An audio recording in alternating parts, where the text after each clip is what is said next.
This is The Big Breakdown, a long look back at some of the biggest stories we're covering for you at the Hidden Killers podcast and True Crime Today.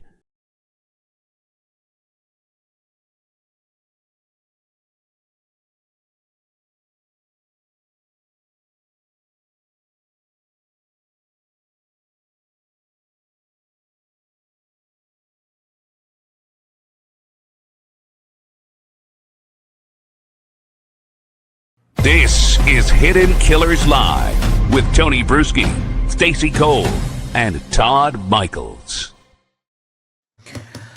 17 days into the Nancy Guthrie disappearance, investigators have no suspect in custody. They're supposedly building a case. It's going to be an interesting case that a defense attorney will eventually have to tear apart if they find a living suspect. Evidence has been sent to a private Florida lab instead of the FBI at Quantico. The crime scene was released early enough for journalists to photograph blood on the porch and walk all along it, including pizza delivery people, the pool guy, a lawnscaper, and whoever else, ordered DoorDash. And 16 gloves were collected in or around the home, 15 of them allegedly now discarded by the search team itself, because when an arrest finally comes, if an arrest finally comes, what will this case look like from the other side of the courtroom? That's something folks need to be thinking about. Defense attorney Bob Motta is with us, host of the podcast Defense Diaries. Always wonderful to have you here to get your legal mind on, this shit show. The Pima County Sheriff released Nancy Guthrie's home back to the family before the scene was fully secured. Journalists walked up and photographed. We now had the pool guy, the lawn guy, the pizza guy. There's been some others. I've lost track of who's just kind of trampled around the property. From a defense attorney standpoint, what does all of this mean to the integrity of the crime scene, and what could eventually be challenged should they ever get said bad guy? Well, first of all, hey, Tony. Hey. T, what's up? Hey, Bob. Good to see you guys. T, it's the gift. It's the gift that keeps on giving. That's what Jesus. it is. Yeah. I mean, the moment that a crime scene is released and unauthorized people have access, journalists, family, anyone really, the chain of custody for that entire location is absolutely compromised. There's no two ways about it, because you have unknown people who have walked through. Because remember, here, it's not just probably shitty processing on the front end and then release. It's shitty processing, release, re-grab the property, more shitty processing, release, re-grab. This went on multiple times. It's a circle of shit. It is going to be an absolute issue at trial. Yeah. And it was like the same thing, when we were anticipating that there was going to be a Koberger trial. Yeah. We'd always talk about it, like that compromised crime scene. For whatever reason, it took those kids to call, took until noon for them to call 911. Whatever the hell they were doing in that house did not help in terms of being able to collect evidence that hasn't been tainted or somehow compromised. So, man, it is definitely going to be a thing. It's going to be a problem. You have not only the potentially compromised evidence from within the house, outside the house, in the yard, wherever the case may be. Objects were moved. The theory of things were being planted is going to be alive and well. I mean, all the things that defense lawyers can come up with in order to try to establish reasonable doubt will be brought up, and it's ripe for it because they made it that way, Yeah, and I would say even more right for it every single day that we don't have anybody, and every single day that one investigative branch is saying this and it's contradicting them here, and one person speaking out over here. Feels like everybody's kind of on their own individual paths here on where this is going and what the official stance is and the word is on virtually every aspect of this case, which at the end of the day, if they get somebody, hopefully they get somebody, what you were saying earlier, the opportunity for things to be planted at a crime scene because we need to get somebody in custody because the world is staring at us going, we got to get somebody. we've certainly seen in other cases when that pressure exists, sometimes authorities, again, not saying this is happening here, but we've seen it in other cases where things do get planted to basically meet that public pressure to find the bad guy, trying to slam that square peg into the round hole. I'm not saying that's what's happening here, but we need to be vigilant on it at this point as to where this is going, who they find, when they find them, if they find anyone, and the dynamics of all of that, because all that's going to play into the defense. Yeah, 100%, man. And it's the problem is that the investigation and the processing the scene created this issue. And I don't know that it can be cured. I mean, right now, if you look at the status of the property, it's fucking wide open. Yep. I mean, like you said, I mean, the pool guys were over there yesterday. Like nobody thought to call off the pool guys, like the lawn guys are over there. I mean, like, why are they letting them on the property, I don't Bob? know. This entire scene, and I'm talking not just the house itself, but for the neighbors, nobody should be allowed in and out of that cordoned off area that should be a much bigger circumference than just the house. I mean, shouldn't there be some security or something just watching it because it is such a high profile case at this point? I mean, Stacey, if there isn't, my fucking head's going to explode.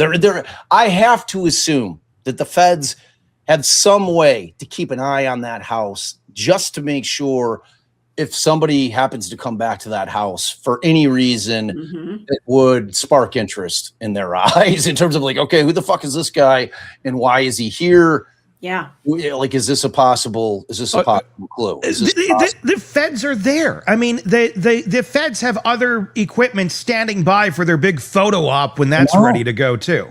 And all the handshaking and patting on the back. And so the resources are there. There's plenty of FBI agents that are there that aren't even doing anything at this moment because they haven't been called in for their roles to be played yet.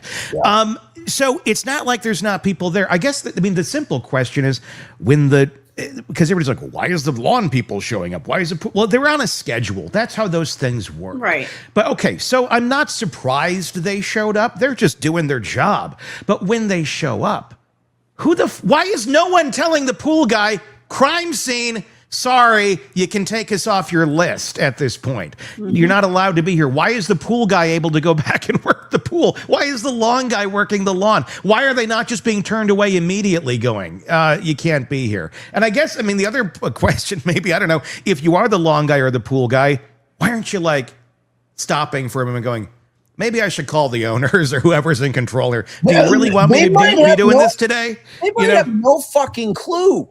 Yeah. Shouldn't somebody in the office that does the scheduling or sends people out for the day go, wait a minute, Nancy Guthrie, didn't I hear that somewhere?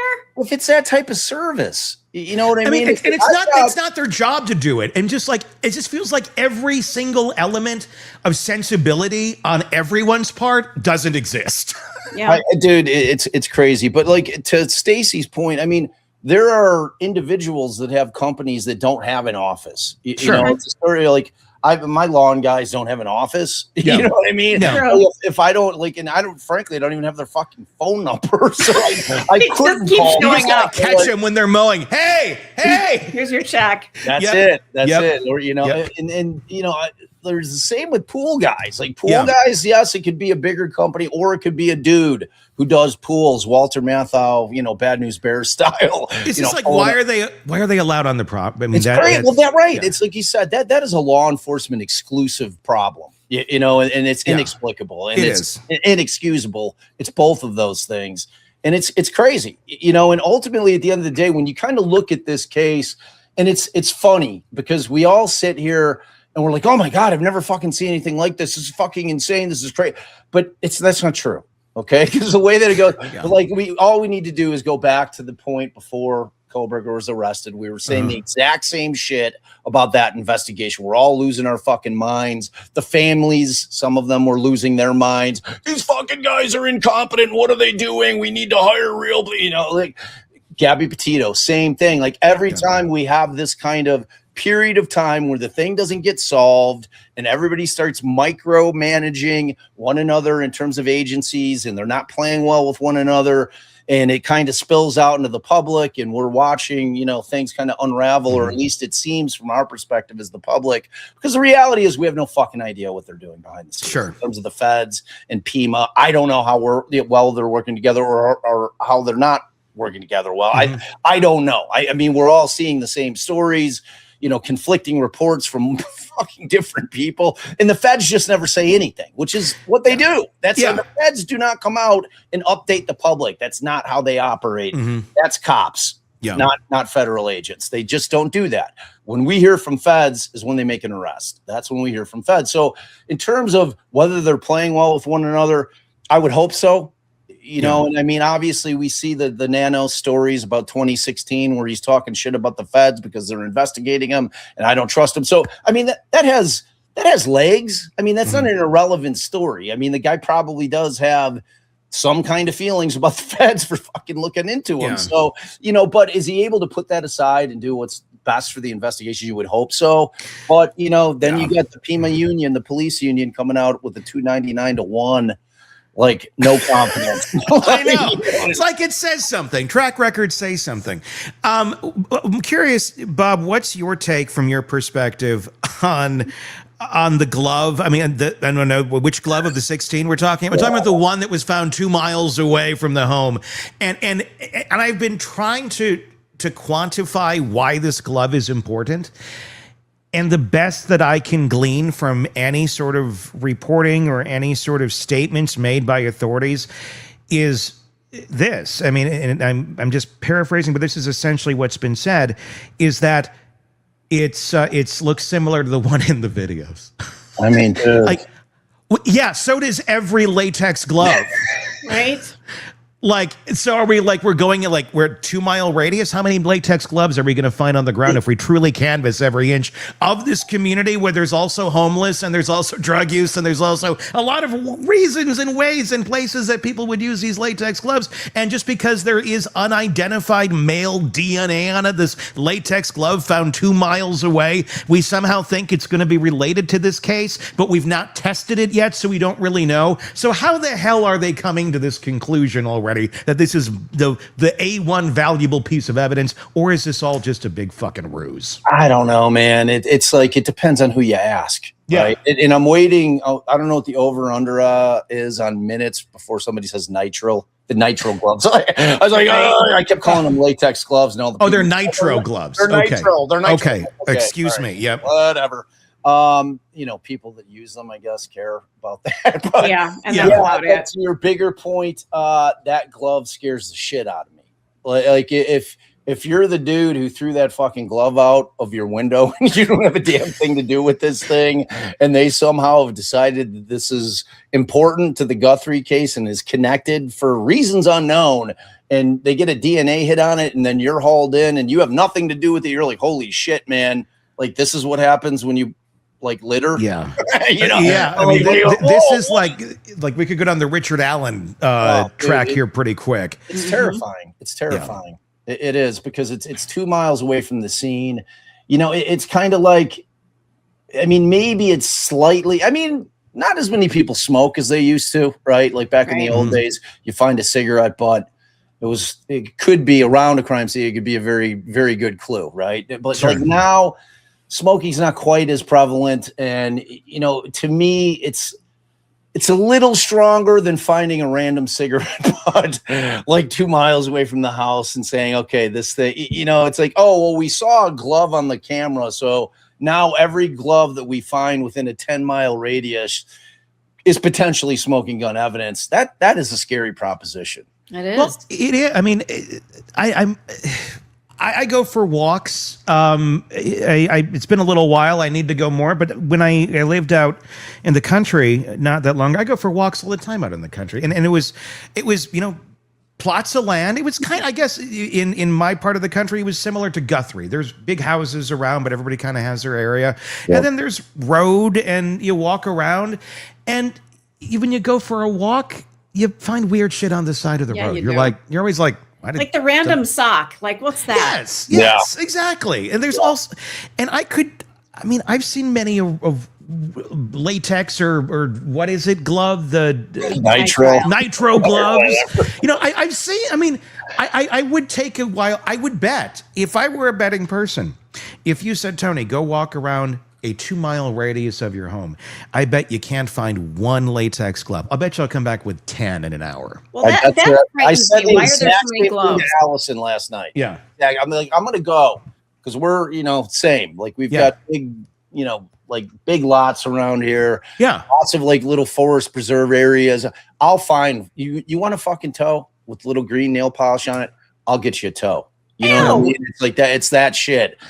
It's exactly that kind of situation. And here, the problem is that we know that the first responders and the people that were processing the scene were taking their gloves off and just tossing them in the fucking yard, like to the tune of like 15 of them. Like we know that exists in the world, that was part of this investigation. You can't trust a glove that you find 2 miles away, man. So whether or not, Enton interviewed somebody yesterday, a guy that works for Pima, and he's not like I think he was a sergeant, and this guy's like, nah, I don't know, man. Is it smoke and mirrors? Is it a wild goose chase? Maybe. I don't know. You know what I mean? At least that guy's being honest. Yeah. The potential weight of that particular piece of evidence. But I don't think that the case is going to hinge on that particular glove. No, I'm not understanding why there's this weight on this glove. Like, it's for lack of evidence that we're aware of. You know what I mean? Like, I think a lot of that comes from the public. I think a lot of it is trying to address the public speculation about this glove that was. It was literally. I remember when the story popped up. Oh, there's a fucking black glove, 2 miles away from the house, and then that became a thing. Yeah. And then like the feds are like, all right, well, let's go collect it, or Pima, whoever it was. And then you had the pissing match about what lab they were going to send it to, and it's like, it can't hinge on that. I mean, to me, and I don't know if we're getting to this, but I think where this investigation gets solved is where they are able to finally, and I saw you did a short on it, T, and it was exactly right. Like, get all of the Walmarts, the Targets, every place that sells those, because those aren't specific to just Walmart. I've bought that. Well, the backpack is a Walmart specific. The other items are not. Right. But they do sell some of them there. So right. But what I'm saying is, you do look everywhere. You go to every big box store in the area and say, all right, I need you to go through your system and find out if anybody bought 2 of these items at the same time, and if or the same day purchase at different stores, line it up, cross that. When you can get a receipt, when you can find these items being purchased in somewhat sequential order, hopefully maybe from the same receipt at the same store, or maybe different places, then you go back, then you can look at the cameras in that store, figure out who bought it, get a shot. Okay, there's at least a person of interest. Then if you can cross-reference the cell tower ping with said person, and if that person is pinging over there, then you have a suspect. And you got a suspect. And I would hope the first thing that they would have done is that you send out preservation letters to all of them, like the feds. You got to go into every big box store around the entire general region, right? I'd probably go out 20 miles and be like, look, pain in the ass, but we need you to preserve all your video. I don't know if you overwrite after a certain point. We need everything. We need everything preserved. Because what we don't need them is trying to do whatever they did with Ring in terms of, or the Nest recovering deleted. Shit. Like, so you put it out there to all the big box stores. You are preserving all of your video for the last, we're going to go back as far as you can before it's been overwritten. So whatever date that is, as far back as you go, we need you to preserve it from that point moving forward, because we're going to need to look at it, because that ultimately, to me, is what is going to solve this case. It's going to be that exact thing, because that's how they'll narrow it down. But those 3 steps that you just talked about are exactly how they land on a suspect. And what's scary, it's like, okay, we're saying this. out loud. I mean, we can't be the only ones knowing this or thinking this. This is just common sense shit. But I'm scared sometimes because it's like, oh, we didn't do that yet. In some cases, it's like, now is a time. Now is as good as time as any. If that's not been done, but I would imagine. I mean, I guess. And here's the thing: behind the scenes, like you said, we don't know what's going on. Maybe they do. Maybe they already got a recognition. Maybe they already know who this guy is. And in Kohberger, when Fry was up there at the podium saying, we have no persons of interest, we have nothing, the feds were already following Kohberger. Yep. They already knew who he was. Right. So what's happening public facing versus what's happening behind the curtain sometimes is something good. It's not always something bad that's going on behind the curtain. But the problem is the people that are walking out in front of the curtain who just came from behind the curtain are contradicting shit, and they have a track record of no faith. Right. So that makes us go, I don't know that I trust what's going on behind the curtain, especially when they drop 16 gloves as they walk out from behind the curtain. Right. And look, man, that's exactly right. And ultimately, I think the rule of thumb moving forward with respect to anything that we're hearing is if it's not coming from the feds, ignore it. Because, I mean, what's evident with Pima is that you've got those are the folks that are contradicting one another. Now, whoever these unnamed sources are that everybody claims that they have, and I trust them fucking implicitly, I would step in front of a bullet for this, whatever that shit is.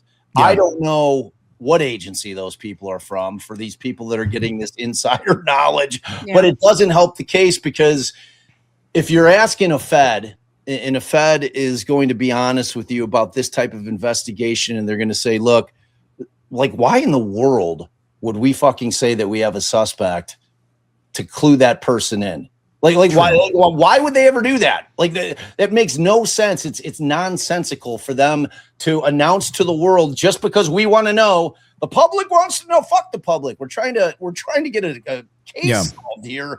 We are of no consequence. Well, I'm sorry. As much as we want to know. At the end of the day, there's a missing woman. Can we just freaking find her? That's what it's about. Can we find her too before we start telling him we're going to kill him? Yeah. I mean, that might be a little, when you're trying to draw somebody out saying, you're going to die. Right. Death penalty. Like, okay. And it's not that I'm opposed to it. Kill the fucker if he killed this woman in some sort of malice. But can we get him first? Can we draw them out before we start shooting at the hole that he's in? But and beyond that, it erases if there exists any kind of motivation. Like, as this continues to go on and the person or persons are like, fuck, man, this is like a nightmare. Nancy sitting in some cabin, up in the mountains somewhere. They're like, this is fucking crazy. And like, what are we going to do? So if there was any kind of motivation to say, all right, like, we've got to like end this somehow. Let's tell them this is where Nancy is, then we're going to dip. Like, any motivation to do that has now been erased by the threat of death. Exactly. It's another lever of this that didn't need to be pulled. Yep. And another example of how everyone is working against each other. Because here's the deal. Savannah's post, I'm 99% sure it was probably influenced by the behavioral analysis unit that said, here's what we got to do. Let's try and appeal to the humanity of this person. Because if this person is not a psychopath or a sociopath, crazy killer that's out there doing this, if this is a B&E gone bad, and this is some moron who thought that the best path of action for life was to steal, to provide for themselves and their family, there's probably some humanity there. Very often they're thinking, but they're also not sociopathically evil either. Right. So if you can appeal to that humanity, which is what we've been talking about for 2 weeks now with Robin Dreek, who was the head of the behavioral analysis program, is just that, appeal to the humanity of those around this person, to influence them, to inspire them to do the right thing, to go, yeah, this is because they're probably sitting somewhere in horror going, oh my God, yes, this was a B&E gone bad. I thought I was just dumping a body, and now you have the president of the US saying they're going to kill you. That's quite a stretch, quite a change from like B&E gone bad to holy shit. If you can inspire that person to come out and do the right thing, or at the very least say where the fuck they dumped the body, that's what we're going for. That's what Savannah's videos are about. It's about inspiring that someone to come out or someone to say, okay, enough is enough. I know the person who did this. I'm not going to let this family suffer. But that doesn't work when you threaten to kill them. I know. What is Robin's take on, like, does that coded language is which, how I would categorize it, kind of does that work? Coded. It's not coded. It's just truly inspiring someone. No, but it's like really, that's what they call it. It's like coded. It's not like it's a secret code, but it's like these words are being used. Specific words are being used in order to trigger that emotion that you're talking about. Like, so I don't know. Does it ever work? I'm not saying specific words. I'm just saying the messaging in general, the direction of it, of just, I mean, look, there's no coded message to if they're watching. They're trying to use certain words and terms in order to emote or to cause some kind of emotion. Yeah. But what I'm asking, is does that shit ever work? Like how many of these kidnappings, and they're not, at least in this country. I mean, obviously we go down to Mexico with the cartel shit, that's different. Yeah. But up here, I mean, like I'm trying to remember if I could think of anything where there was a major kidnapping where that kind of shit kind of worked and the person just felt bad. And I was like, okay. Well, and it's not necessarily just for that person. It's for those around that person that may know if they told somebody and inspiring them to come forward to. That's everything. So it's kind of a blanket thing for that person or those around that are maybe not monsters. The worst they're doing is stealing from people, but at the end of the day, they're not murderers. And they don't want to be known as a murderer, and they don't want their family to think of them as a murderer. But they also don't want to think of as some sort of a horrible cowardice, vile person that did this and is now going to go hide in a hole for the rest of their lives either. So it's kind of speaking to the ego of that individual. And again, just the humanity, assuming they're not sociopathic or psychopath, then you're dealing with someone who doesn't give a shit. But if you can reach that individual or someone immediately close around them and influence that way, that's the thought process. That's what Savannah was doing. Yeah. And like that kind of dovetails into that conversation of what this was. What was the intent of this thing? It can only be a few things, right? It was either a burglary that went bad. It was a kidnapping that went bad. And when I say went bad, in the sense that they kidnapped her and her failing health caused her to pass away, like right after they kidnapped her, and they're like, holy shit, what do we do now? Or it was a kidnapping and she's still alive. Like to me, those seem to be the three possibilities to me. And I know it's coming out, that some unnamed law enforcement sources are saying that it's a burglary gone bad. To me, that makes no fucking sense. Like I don't look, and I did it a long time in terms of working with criminals and being on the criminal defense side of it. And yes, there are a vast majority of criminals are not smart. But in terms of thinking that if this was a burglary that went horribly, horribly wrong, that the best thing for you to do is to now take the deceased 84-year-old woman away from the property. And you've now created a much bigger issue for yourself, which is disposal of the body, which is really, really fucking hard to do. Like, I don't know what people think. Like, this is not TV. This is, we are out in a world in which there are cameras everywhere. There are people everywhere. I don't give a shit what time of night it is. When you've got a body that you have to dispose of, it's a major, major undertaking. So, like, to me, that doesn't really make sense. I think that they would have been better off just cleaning and leaving Nancy there if it had gone wrong inside during the burglary. Because that to me, that's it's nonsensical. Like, why are you bringing the problem with you? Well, right. I agree to an extent, but it's also nonsensical if you're going to go and break into somebody's house or whatever the hell the intent was there and not prepare for a Ring doorbell that you're literally grabbing foliage to cover it with, which we discovered last week on the show together as that was dropping. Like, that to me just shows like stupidity. So, I mean, I don't know. I feel like moment of oh my God, he's there for 40 minutes trying to figure out what the fuck to do. And if for some reason, like, they scratched him, and if the person had any sense, watched a episode of Dateline at some point in their life, they're probably aware that DNA would transfer under fingernails. And if Nancy then becomes the actual piece of evidence, the only piece of evidence that may reveal something about this person, Nancy becomes the piece that needs to disappear. And no, not easy to do, not intended, not part of the equation at all. The hope might have been that she just sleeps through the whole thing and never realizes anything was stolen until she wakes up. But you're sitting there, you're freaking out. It's not part of the equation. Oh my God, what do? I've never done a thing like this. Maybe the best thing is to take the body. They're not thinking of that because they have no reps. They're thinking that might be the easiest path.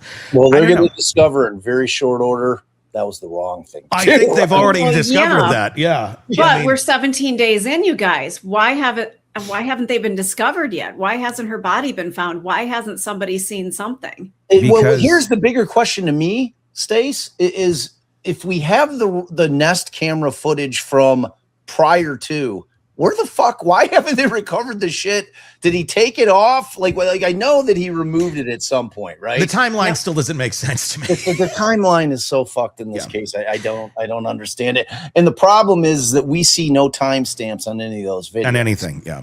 So I don't know what's what, when that's from. I'm assuming it's from when they get there or he gets there. Yeah, the whole thing is just a mess, man. And Stacey, I mean, I think the answer to the question of why haven't we found her, because the Arizona desert is vast. It is huge. And I think I was telling Allie last night, like Allie asked the same thing as Stacey did, and I'm like, were you fucking kidding me? I'm like, have you ever seen, even though it was New Mexico, but have you ever seen Breaking Bad? I'm like that desert and trying to find something. It's a thing. It's not like they were in an area. I mean, I suppose any place you could find, convenient places to drop a body, but it's not like they weren't in like one of the most opportune areas to hide a body, if that's the direction that they went. Well, somebody was telling me that there's a huge amount of abandoned mines out there. A huge amount of abandoned mines. Like if you have anybody that's like at all familiar with the area, I mean, like it's a scary proposition.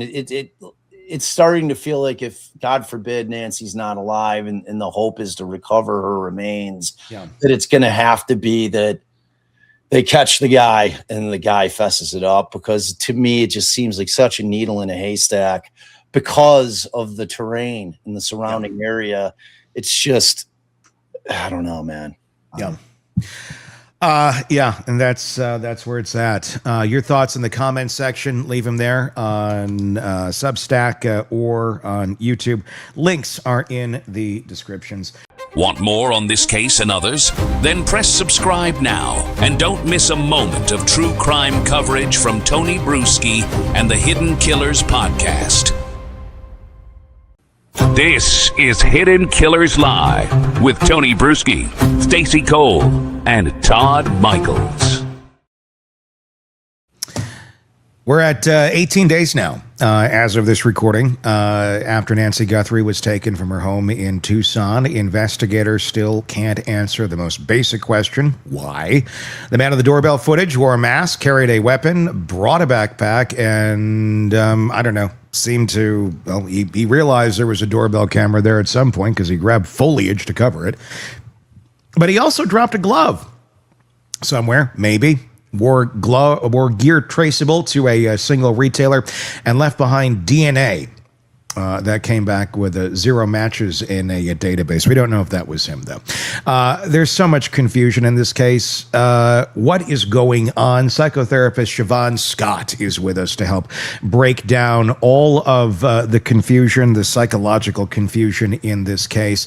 And there's a lot to get into. Let's start out here, Shavaun. Investigators reportedly divided between 2 different theories: a planned kidnapping and a burglary gone wrong. Those are psychologically opposite crimes. A kidnapper wants control over a person. A burglar wants to avoid people entirely. When you look at the known facts here, masked entry in the middle of the night, a weapon, a backpack, an 84-year-old woman physically removed from her home, which psychological profile does the behavior actually fit? And can both theories coexist with the same perpetrator? Well, it's really tough. I like to look at data before I give opinions, and we don't have data on something like this because it just doesn't happen. Yeah. And, the burglary gone wrong, there was nothing taken that we know of. Mm-hmm. And it could have been someone that was doing planning. Obviously, they had done some degree of planning, but yet they were inexperienced or got rattled while they were in there. Maybe they were planning that she would be asleep and she woke up and, who knows what happens. And so, that could be someone that was just really inexperienced, or maybe they had committed other burglaries but just not been that sophisticated. It's really hard to say.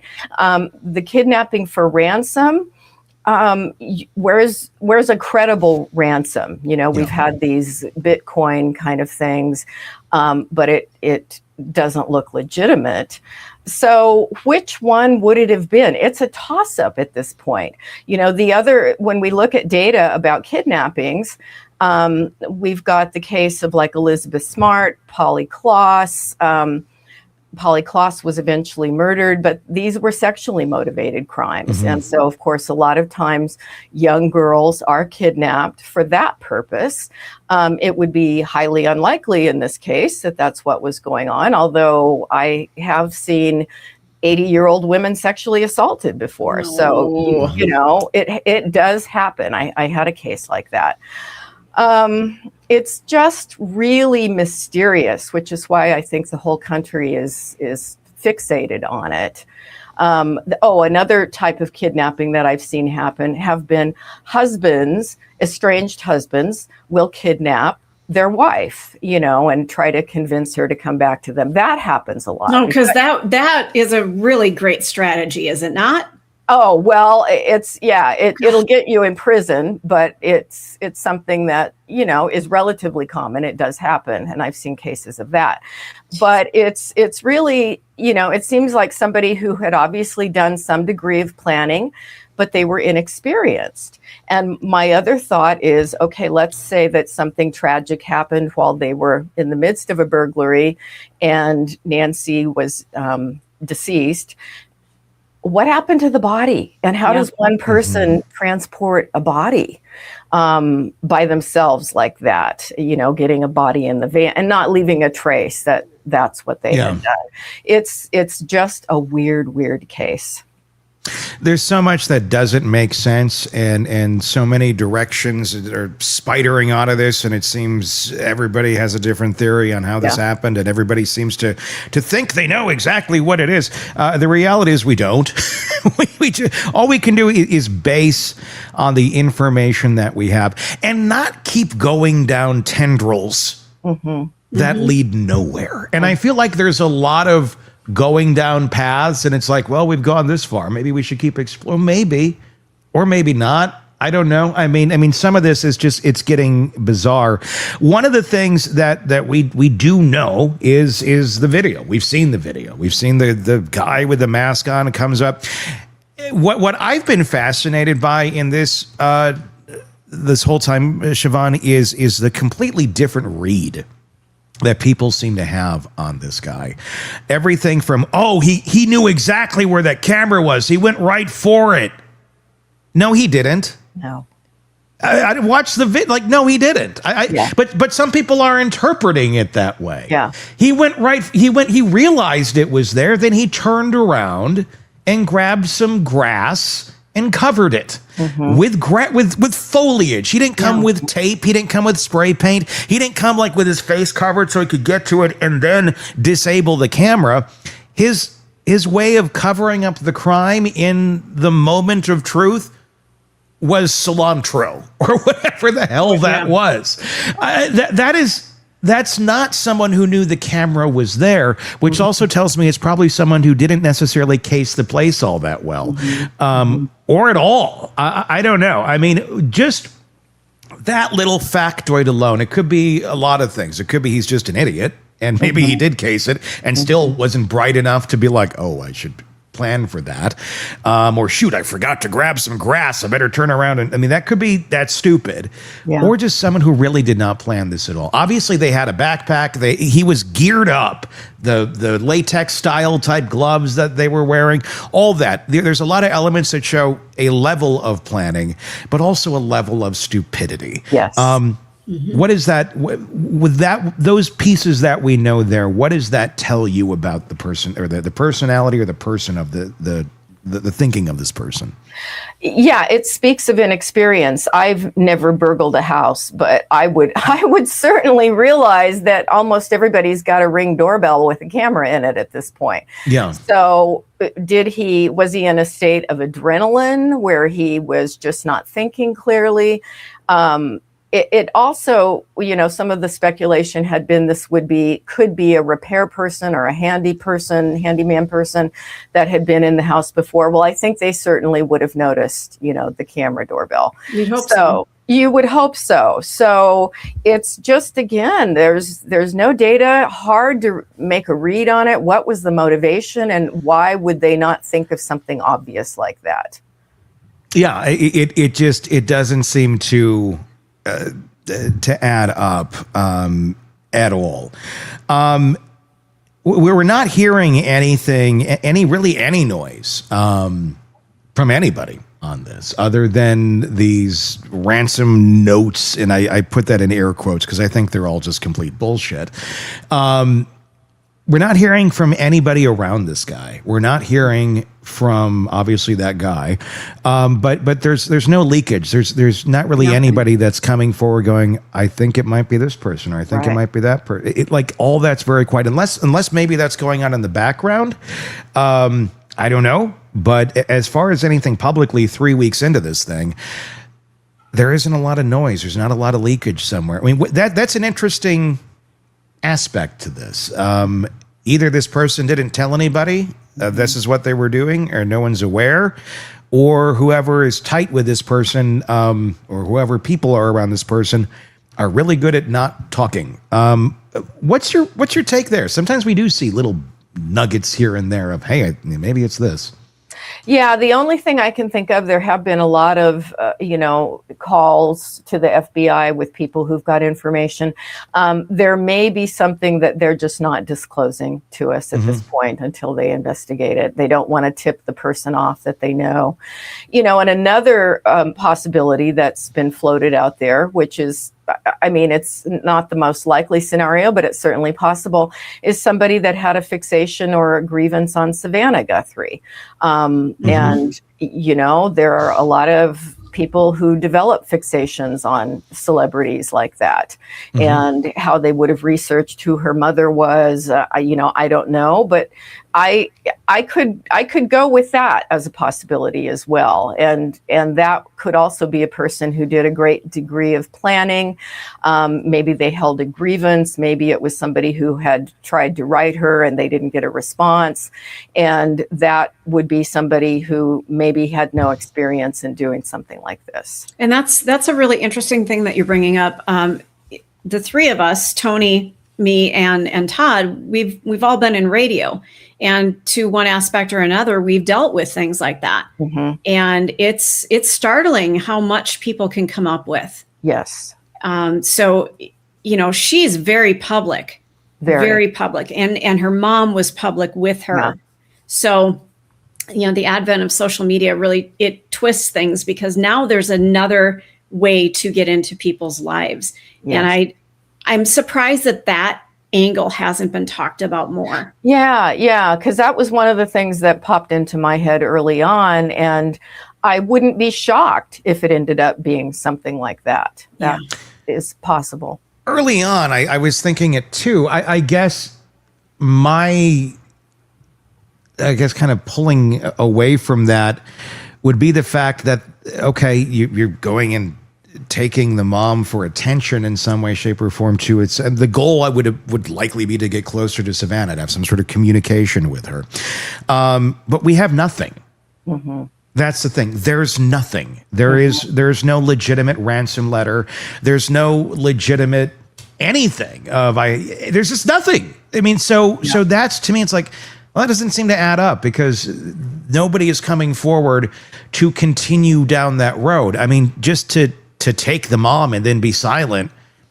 I suppose in a twisted world where someone is somehow doing the mental gymnastics that this is the right thing to do, maybe there is an end game where there is no communication with anybody. Right. But I think it would be to hurt Savannah that, if they have rage about her because they've tried to contact her, they feel spurned and rebuffed. And it's what can I do to get back? Because again, this would be a twisted person and they may be motivated at that point by grievance. Let me ask this. I'm not sure this has even been brought up. Is it possible the kidnapper is not alive? I've been saying that from day one. Well, I know, but I mean, you have, but I'm thinking like they panicked and killed them. Sorry, I didn't mean to say that because now we're going to get in trouble, but off themselves, unalived. Is it possible that there's nobody out here anymore? That maybe she had passed away? That person's gone? Yeah. We know nothing. Certainly possible. That is, there's just so many directions of could be. And that's possible. Let's talk about the B&E gone bad narrative. Robin Dreek, retired FBI special agent, chief of the counterintelligence behavioral analysis program, who's on the show with us all the time. He's been kind of going down that road from a profile aspect of it, just kind of looking at the data we have, and this is kind of where it's at. Others I know are starting to look in that direction. I know the Chief Nanos or Sheriff Nanos has said, well, I don't know where the reporters are getting this idea from, because there's another reporter, very well-respected reporter in Tucson who said that they have inside sources saying that they believe this is where it's going. He's saying it's not. Whatever. But the idea of this being a breaking and entering gone wrong, I tell me how that plays out in your mind. To me, it doesn't seem like that's that crazy of an idea. Just because, and here's the part that I think everyone needs to remove from their mind in this scenario. Nancy Guthrie leaving the house alive. Mm-hmm.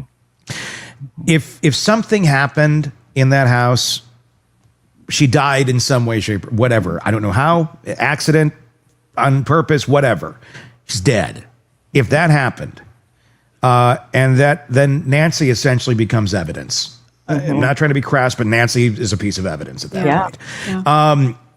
And if you don't want to be caught after this horrible thing went wrong, that you did not show up to kill anybody, you showed to steal something, to provide for yourself or those you care about, and somehow this is the end result, you might be interested in getting rid of that body. And if you have little to no experience or minimal experience or no experience in something, oh my God, where it got this extreme, panic may set in. You may make horrible choices beyond what you've already made. And your thought process may be, let's get rid of the body. I don't know. But this seems to be something a lot of people are coming and saying, nah, that can't be. That's like, I don't know. It seems very like a logical path. It's very logical. And if I had to say my best guess out of all these possibilities, and it's only a guess, I could be wrong, that is the most plausible to me. That would make the sense. The lady had a heart condition. Yep. You wake up to somebody in your home. You're terrified. It would be pretty easy to have a heart attack. Has there been too much weight being put on the idea that this person is a kidnapper, that this is a kidnapping, that she's out there alive? I mean, weight/hope. Mm-hmm. I get having hope. If you're the family, let them have hope. You have to. Yeah. Mm-hmm. But the rest of the world, let's deal with reality. Yeah. Let's deal with what's actually happening here. What's going to be is going to be at the end of the day. But I don't know. I feel like investigative angles on this have been and exhaust everything. But it just feels like they're going down these roads of narratives that just don't necessarily seem to add up to all of that much. And we'll get into some of the noise in a moment. But has that been, in your opinion, is that a problem early on in this where it's immediately gone to, she's alive, it's a kidnapping. This seemed to be like accepted fact out of the gate. And it's like, I think your odds are probably not that. Yeah. Yeah. And even if it were a kidnapping, if the person is not recovered within the first 72 hours, it's not very likely that they're going to be. So I agree with you.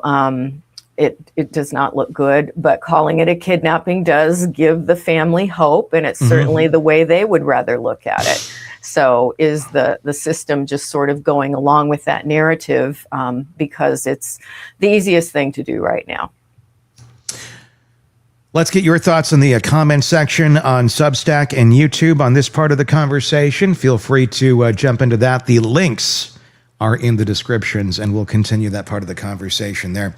In the 17 or 18 days now since Nancy Guthrie disappeared, the case has been flooded with noise. Multiple ransom notes sent to media outlets, at least one confirmed fake, others unverified. A man in California arrested for sending a fraudulent ransom note to the family, a person of interest detained near the Mexican border and released. A SWAT operation 2 miles from the home that produced no arrest. 16 gloves collected from the search area, most of which belong to searchers themselves. And that single glove found miles from the home declared a potential match to the suspect because it looks like the one on the video, only for the DNA on it to come back with no CODIS match whatsoever. But now we're going to go to genealogical DNA, IgG. 50,000 tips and still no suspect.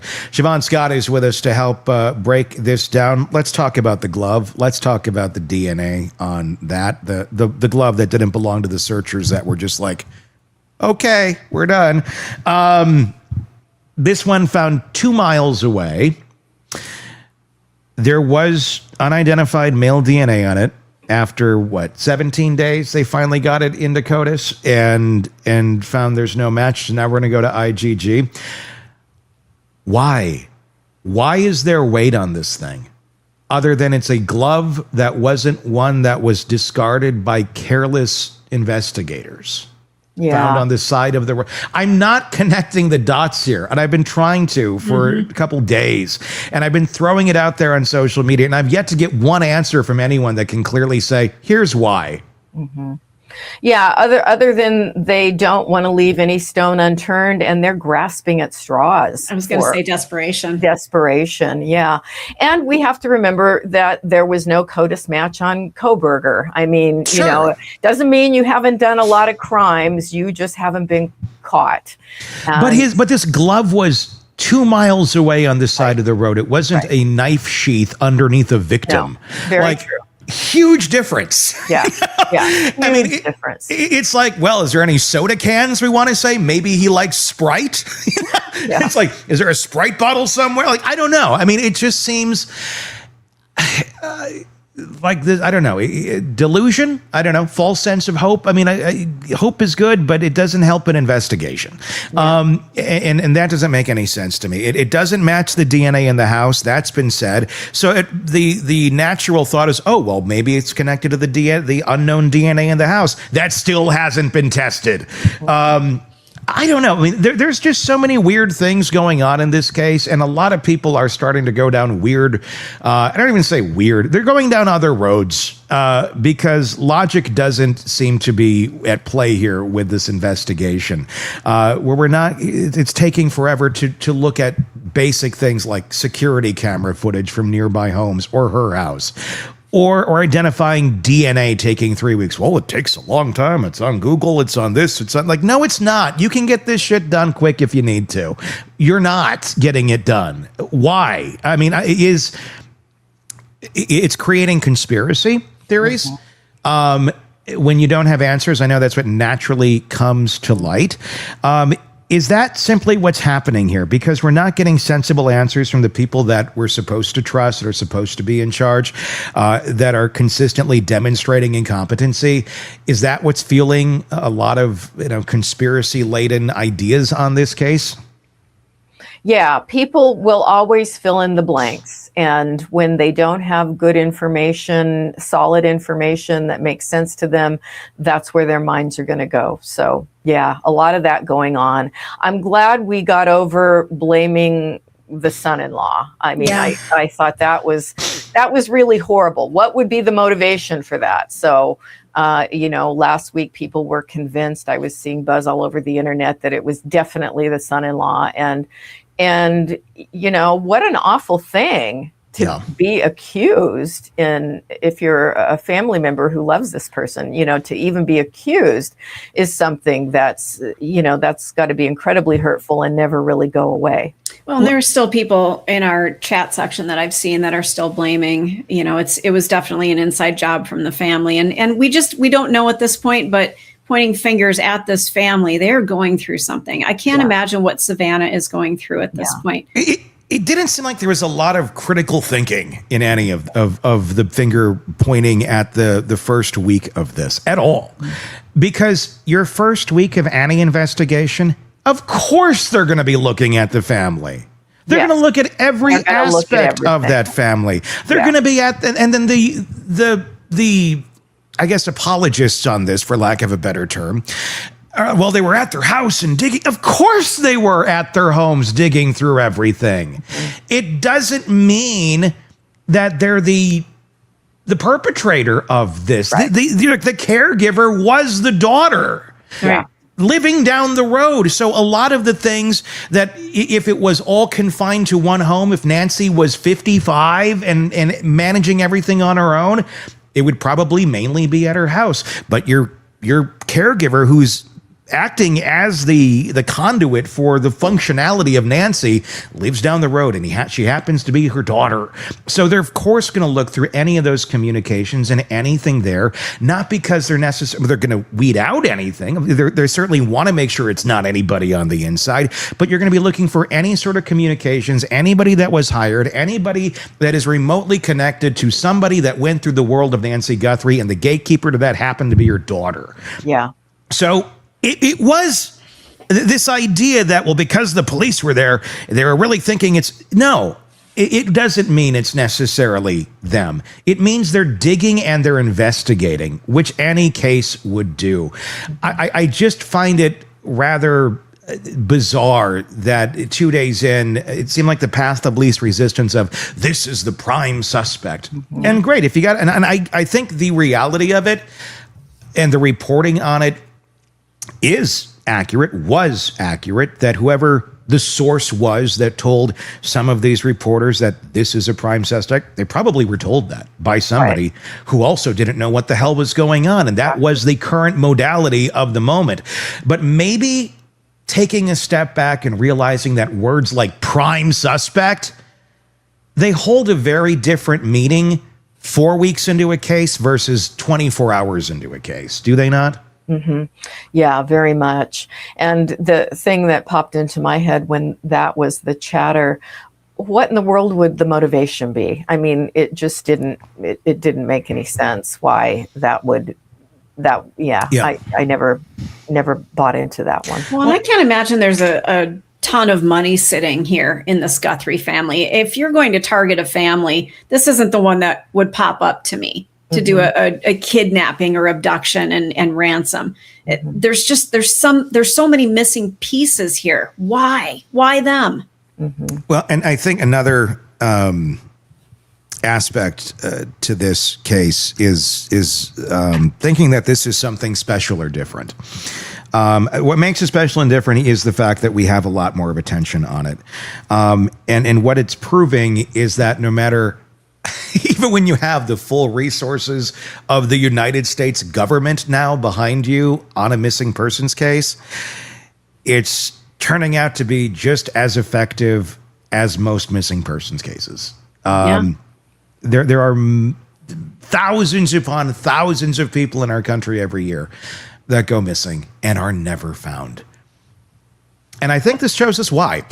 Because, I mean, it's like, okay, well, this is a case with a lot of attention on it and a microscopic magnifying glass on it, and there's this many screw-ups going on, and this few of leads coming in. What about the ones where there isn't? Right. Right. There have been quite a few complaints I've seen about that, of missing women, and nobody pays any attention at all.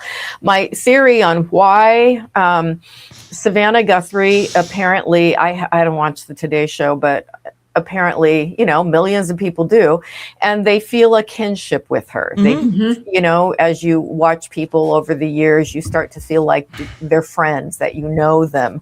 And her mother was everybody's grandma figure. Yeah. And so they had more of an attachment to the family in this case.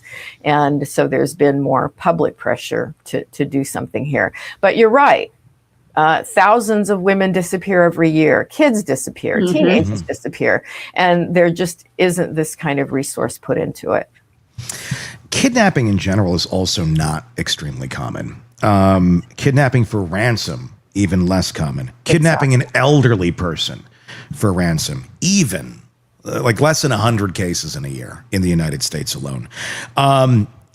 That narrative in itself is bizarre, but obviously there have been people claiming that they have knowledge of where Nancy is, people claiming they have Nancy, and it's all financially motivated, and they send their notes to the media. Again, all complete outliers in how these sort of things tend to go. And not to say that this couldn't be an outlier, but if you're typically trying to get money out of somebody, you don't want to be found. You want to get your money and move on. And if you're going to release the person, you release the person. But you don't want anybody to trace back to you. The last thing you necessarily want is for a ton of media attention on you and the government and everybody and their brother trying to figure out who you are. You wouldn't be sending that stuff through TMZ or the local TV stations. You'd be communicating directly with the family or with the police or something that can be more of a direct source. Can you speak to that a little bit? Just how odd it is, and really just how it debunks the idea that any of these ransom notes or these demands have any sort of credibility to them. Right. You would be communicating with the family directly. They would be offering proof of life. It doesn't make any sense to be going to TMZ with it. That's somebody that's attention seeking. It gives them a sense of power and control. Look what I can do. Can I get away with this? And it just smells really false. Your thoughts in the comment section on the chaos and the noise in this case. Be sure to drop it there on YouTube and Substack. We'll talk more about the noise there. Shavaun Scott is with us as we're breaking down more in the case of Nancy Guthrie. Before Sheriff Nanos publicly cleared them just the other day, calling every member of the Guthrie family victims, plain and simple. Savannah, her sister Annie, and her brother Cameron, and Annie's husband Thomaso have been living in a psychological pressure cooker that most people can't imagine. Their mother was taken. They didn't know if she was alive. And while they've been dealing with that, strangers on the internet have been dissecting their Instagram videos, analyzing their body language, accusing them of involvement, and treating their grief as evidence. Annie and Thomaso dropped Nancy off at 9:50 p.m. the night she disappeared. That proximity to the timeline made them targets. The FBI visited their home, and until yesterday, no one in law enforcement had publicly said they didn't do this. Shavaun Scott, like I said, with us to help us break this down. Ambiguous loss, that's the term, describes experience of losing someone without knowing what happened to them. Nancy Guthrie's family has been living in that space now for 18 days. They can't grieve because they don't know if she's dead. They can't fully hope because what evidence is there that gives hope? What does ambiguous loss actually do to the human mind over the course of these weeks? And what is this family experiencing on the inside right now? It's got to be absolute hell for them. It's requiring that they hold two realities at once. One possibility that they're hoping for is that she's going to come home. And then, of course, the other possibility I'm sure they're thinking of, she's not there anymore and they're not going to have her back ever. And the thought that they may never know what happened. And so how do you grieve? You know, we often talk about, is it possible to get closure when there's been a death, and maybe it never really happens, but certainly to some degree, I think if they can find out what happened, it's going to help them move through the process of grief. But they've got to be in fight or flight, you know, their nervous system activated, feeling incredibly anxious all the time, probably not sleeping. It's got to be hell for them. Well, and the fact that she's a journalist, this would be torture for anybody, but somebody who gathers data and can investigate. And she's not coming up with answers. And this is what she does for a living. This has to be torturous for her. Yeah, very much, very much. And clearly they were a close family. Yeah. So this is just an immense loss. It seems you can't stop the cascade of amateur journalists out there that are going to dissect everything. It's the world we live in. We can complain about it all day. It is what's going to be. But there is responsibility that comes with it if you have a following of any sort, whether you consider yourself amateur or professional or whatever it may be. Words do matter, but everything is being picked apart here. Oh, she didn't look right in this video, or this person in this video was looking that way. Why does this person have 6 fingers? I mean, people are jumping to the most ridiculous shit. Yeah. And it's like, well, her hand is on her leg. That's now I see it. Yeah, it's called critical thinking or just observation. It seems everyone is obviously, they're trying to look for something strange. And while they're doing it, they're indicting anyone along the way. Wow. And that's such an unhealthy way to handle any of this. But I do want to talk about Savannah's approach in at least the last few videos, talking about, and I'm not criticizing, I'm just trying to get to the mindset of what she may be doing here. Saying it's not too late. It's never too late to do the right thing. That's not speaking to a hardened, sociopathic killer. I don't know. I mean, in my mind, it's not. It seems to me like that would be speaking to someone that has some humanity, someone who may be sitting there in a hole hiding right now going, oh my God, I can't believe I was supposed to go steal, steal a VCR because that'll get you 50 cents. They're steal whatever they were going to take and be out if that's what this was. I don't think they planned 3 months or 3 weeks in to have the world staring and trying to find whatever hole they're hiding in. What's your take on Savannah's verbiage? Because I'm sure there's a thought process behind it, and what the goal is there. Very, very much a thought process. And she's probably been advised, by the FBI about the best ways to try and get a result here, a good result. And I think she's trying to offer a way out, a gracious way out, do the right thing. And sometimes that works. Again, we haven't seen it work in this case, at least not at this point. Yeah. But trying to humanize the person, to make some kind of an emotional connection with them in hopes that will motivate them to do the right thing. And certainly trying to humanize her mother. So she's trying to reach them with empathy on an empathic level. And, that's probably the best thing to do. Certainly showing rage at this point, bring our mother back or whatever. That's not going to work. Oh, like threatening death might put the person in a hole a little bit deeper. Yeah. It's a smart strategy. And I'm glad that's what she's trying. Yeah, I would agree. And it's not only speaking direct. I mean, feel like, if they did this, they're not going to come out. Yeah, you're right. They may not. But you have to speak to what's going to motivate and inspire that person to do the right thing. Yeah. And that may not come from Savannah's grief. It may not come from watching the family suffer because it's not direct enough. It's not a harsh enough wound. It's not a deep enough cut because it's someone else's family. But if you can see those cuts forming on the people that whoever did this, that they care about, that maybe they were going to go do a B&E and steal some stuff to provide for, if those people are now suffering, if those people are now looking at this perpetrator going, you're a monster. You're not the person I thought you were. Yeah, you know, whatever gymnastics they were doing to think that a B&E was a good idea. But then to this is like a new level of like, and probably nothing that they thought they were capable of either. Yeah. If you can pull on those heartstrings, and it's not manipulation, it's not a lie. It is what it is. Right. If you can let them see, if they can come to the realization that whatever community they have around them, family members, friends, whatever exists, if they realize that even those people are now going to look down on them as a monster, that might be the motivation to say, look, I'm not a monster. This is not what was supposed to be.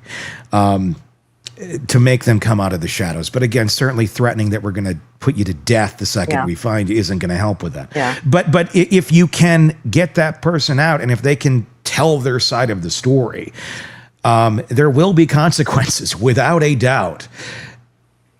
But can we hear the story? Can you at least let us know where the body is? I mean, if we can just elicit that little bit out, that seems to be where this, you know, messaging wise might need to be into the ether for whoever needs to hear this. It's the best we can do, and it's something law enforcement uses a lot too, is let's give the family a sense of peace. Where is the body? And every once in a while it works, often it doesn't work. But when you don't have a lot of options, it makes sense to give it a try. Yeah. I mean, at this point, what else do you try? I mean, Shavaun, when you've been looking at this and thinking about it, is there anything that's come to your mind going, maybe they should do this? I wish I had an idea. I'd call and tell them if I did. Yeah. But I think they're doing everything that you can do in this situation. And Savannah's done a very good job. Yes, you can see the stress in her. You can see the psychological toll it's taking. And I can't think of anything else. I'm glad they're, going to do the genetic genealogy. Will there be some outcome from that? I don't know, but it's certainly, we've seen other murderers caught that way. So it's a possibility. But yeah, are we just looking at the recovery of a body at this point? If they never recover the mother, how does a family recover from this? How do they heal from this? Do they ever heal from this? I don't think they do. There's a case in California. A young woman, Kristen Smart, disappeared at a college. Mm-hmm. And it's an interesting case. There's a podcast on it, which is very interesting, multiple episodes that really dove in 20 some years after the event happened. And a podcaster basically broke the case, which is, one of the things that makes it interesting. But they never did find a body. And the family never gave up hope that, she might be found alive somewhere. And the really interesting thing about the case, they pulled together enough evidence 20 some years later to arrest the person that they had expected did it all this time, but was not prosecuted because they didn't have a body. So, the theories were, oh, well, she just took off and moved to another country and didn't let anybody. I mean, it made no sense at all. And the person that they strongly believe was the perpetrator, and they had suspected him from the beginning, but he never talked and they had no body. And he eventually was tried and convicted. And if anybody wants more on that, just Google Kristen Smart, Kristen, from California. And it's a really interesting case because it was one of the few cases where there was a conviction without a body. What was the motivation on that case? Was there motivation on that? Or Yeah. He was a rapist. A rapist. He was a rapist. And there had been enough this was one of the things that came out at the trial. He had assaulted many girls and he had an MO. He would get them intoxicated at a party and offer to give them a ride home. And Kristen was the only one that disappeared, but there were enough other women that came forward. And then there was a lot of circumstantial evidence about things found on his computer. And they always thought the body was buried at his father's house. And they eventually were able to go in with cadaver dogs. And, they put together enough of a case to convict him. Is the public, and not that it matters what the public thinks, but obviously it's a big part of the story. It's a big engine on the story. Is the public expecting a big outcome here? Like, because it's a big story, because it's a well-known family. Sometimes we think, oh, well, if it's this big, they're that famous, then whatever happens must be big and exciting or horrible, or, and equal that level of celebrity, if you will, or notoriety. Is that part of the psychological chaos here in this? Is that we're thinking, or people are thinking that, well, this must be something really big. This either, somebody went to go get her for money, even though that's not panned out. It's a revenge on Savannah. It's a conspiracy, and it's, the foreign actor. There's a lot of things that are weird in this. But is that in existence simply because of who they are, when in reality the answer is going to be very underwhelming? Especially if they don't ever find her and there's nobody asking for money. Does that just tell us this was just something that went wrong? Nobody really wanted anything here at the end of the day, and they at the end of the day, their motivation for stealing ended, and it just ended up, let's not get caught. I think that's the most likely thing. It's not going to be anything big and dramatic. It will be something stupid, as you say, something just went wrong. And this does not look like a master criminal. This may be somebody that had committed other crimes, but there were just too many mistakes here, and it's probably not going to be a big dramatic ending. How do you think the public reacts to that if that happens? It makes it ripe then for more conspiracy because it's so simple. There has to be something else. There has to be a cover-up involved. Yeah, there will certainly be people who go down that path. There always are. And people love drama. They just do. We're storytellers, and the stories will go on. The stories will continue. Yeah. Well, we still talk about the Lindbergh baby, for heaven's sake. Exactly. I can't tell you how many times I've seen that referenced. We're still talking about it. Yeah. True. Yeah, people like a story, and there's two different kinds of people out there. I think with that, some that will certainly believe they are on a righteous path of trying to find truth, and some who are on a righteous path to try and find clicks, and there's a dramatic difference between the two. So be careful on where you're consuming information on this, or anything, at this point. Yeah. All right. Your thoughts in the comments section, leave them there on Substack or on our YouTube channel. Just search Hidden Killers with Tony Bruschi. The links are in the description. Shavaun Scott, psychotherapist and author, as always, thank you so much for joining us. Your latest book, Nightbird, your memoir, available, and The Minds of Mass Killers, available wherever books are sold. Go and check those out. All right. Until next time, for Stacy, for Shavaun, for Todd, I'm Tony Bruschi. We'll talk again real soon. Want more on this case and others?